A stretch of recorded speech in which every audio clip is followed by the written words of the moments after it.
Source, Shutterstock. Gender is a tricky subject. There are exceptions to any generalization you might make about men and women, but that doesn't mean we can ignore gender completely. The problems that bring couples to therapy often have a lot to do with what gender they are. A straight couple's problems in bed are often traceable to the fact that they are of different genders. And many lesbian or gay male couples' concerns have a lot to do with the fact that they're of the same gender. Culture certainly amplifies whatever gender differences we might be born with. But culture is a powerful force, and male-female differences often figure prominently when couples of whatever gender combination run into trouble in bed. Spontaneous versus responsive desire in women. Most women, for instance, have a strong wish to feel wholly desired. Men also like to be desired, of course. But among the women I see in my office, it's often much more of a thing. Many women say they don't feel any spontaneous desire for unless it's stimulated by someone desiring them. As therapists, we would say their desire is purely responsive. Many women report that feeling desired is what turns them on. The most hetero human mating tends to be like traditional couples dancing. She needs him to ask her to dance. The dancing itself might be nice, but even more important is that he showed initiative and wanted to dance with her. Sure, it might be fun once in a while for her to turn tables and ask him to dance.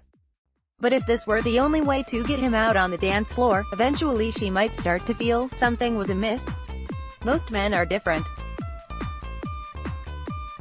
They may enjoy it if their partner passionately wants to have with them, but they don't particularly need to feel desired in order to get turned on.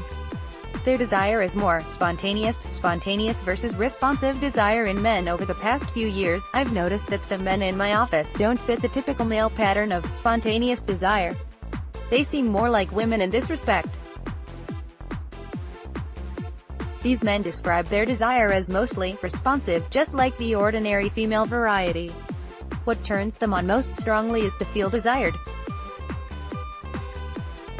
If such a man happens to be gay, this often isn't a problem. A male partner might have enough spontaneous desire to provide the necessary spark. But in a male-female relationship, it often constitutes a core erotic dilemma. A man like this is almost always brought to my office by his very unhappy wife, who complains that he rarely, if ever, initiates, thus depriving her of the chance to feel turned on by his passion for her.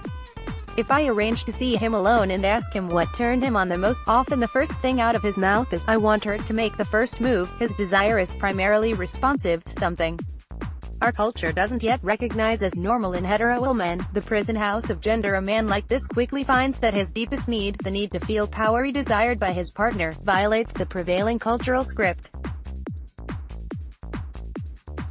This is by no means a trivial problem. As a culture, we have a lot of trouble with men who want to give up male privilege, in this case, the privilege of being the initiator.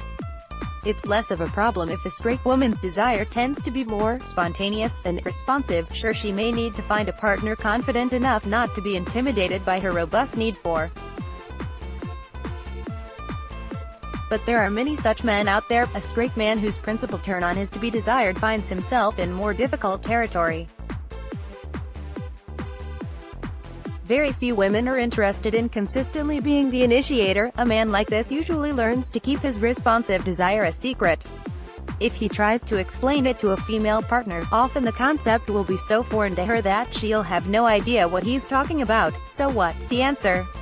Can a man like this change his arousal pattern to where he no longer yearns for his partner to make the first move? Don't bet on it, even if this kind of arousal pattern could be proved to be entirely due to culture or upbringing. That doesn't mean it's trivial or subject to change. To quote the late Jack Moran, "If you go to war with your duality, you'll lose, and end up in more trouble than before you started." For most couples, the best strategy is probably acceptance. A straight man who yearns to be desired may be analogous to one who gets excited by wearing women's clothing in bed. Best to just chalk it up to human UAL diversity, and accept it. New research has begun to demonstrate the reality of responsive desire in men, but the phenomenon is hardly ever discussed. It's still somewhere in the shadows. Maybe that will change someday, and responsive desire in men will be generally accepted as just one more example of human UAL diversity. In the meantime, if you're a woman in a relationship with a man who